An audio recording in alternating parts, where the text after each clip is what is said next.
Hello, what's up? I'm Sanche Tiazana and I'm here to demonstrate this project, mobile app development called Dandy Pantry. As a demonstration of this one, a user can add a new item to their inventory. Let's say milk, and you can add one or increase it or decrease it, but not go below zero. So again, you can specify it there. And then a cost, maybe $2. Then as for a note, maybe I can say expires on something like that. So anyway, that's the add a new item page. The add button doesn't work yet. It's there because I have not connected this to a database or a way to save the item to a database. So that's it for now. It's just the layout of what it would be like to add a new item. So it's as for the code for this page. Okay, so that's my import. Um, okay, this is where it's called on. Uh,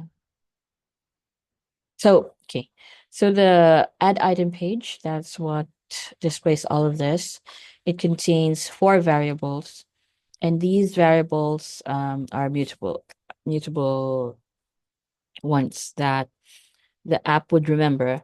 Um, and that if there are changes to it in the input fields, then it will update the state of these variables. So that's why it's a it's a variable by remember and a mutable state. Oh, anyway, um, before I go on to the contents of that composable, I have here another composable called the edit text field, which receives the following arguments. And inside of it, I created a component called the text field. We have a text field in Jetpack Compose that allows a user, it's an input field basically. And I can put a value, which I set as right, so the value, which is called here in this argument. So on value change, then it calls on this, and then single line, more on the what it looks like, keyboard options, and then a label. So that name of item you see there, that's the label. Okay. So that's a text at an input field. So I instead of creating multiple input fields inside my add item page, I decided I'd make it a composable that I can modify its characteristics. So it's yeah, those parameters in there. So let's go into the column. So some spacers for visual, then a text for the title here. And you'll see that this string, I have called it from my strings.xml file. I've set those things up in there.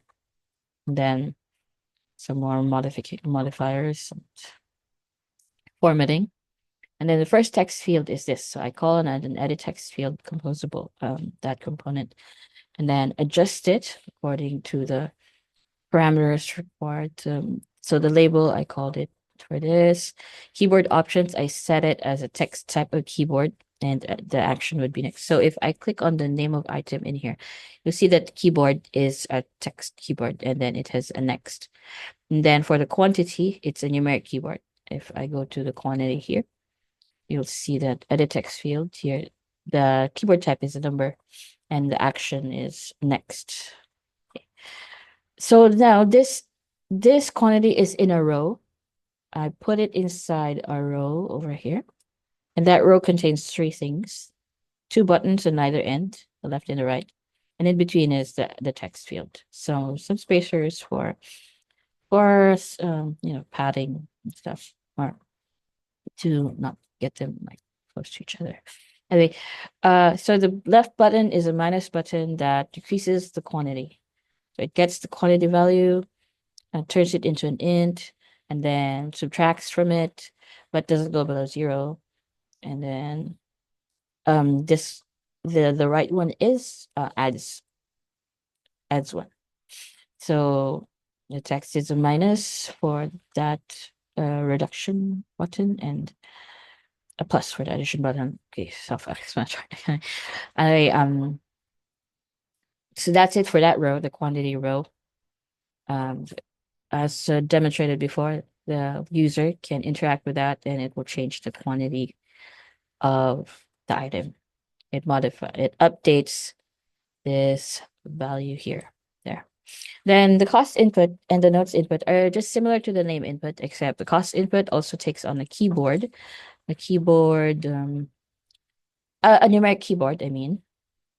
So the text cost, so there takes on a numeric keyboard and the action is next. Meanwhile, the notes field is a text keyboard and the action is done. So if I go to notes done there. There's an add button, but it doesn't do anything here. It's just there for now for the layout. But once I connect it to the database, I'll put on some functions in there to save the values of this into the database. So that's it for the demonstration of this mobile app development. Thanks for watching.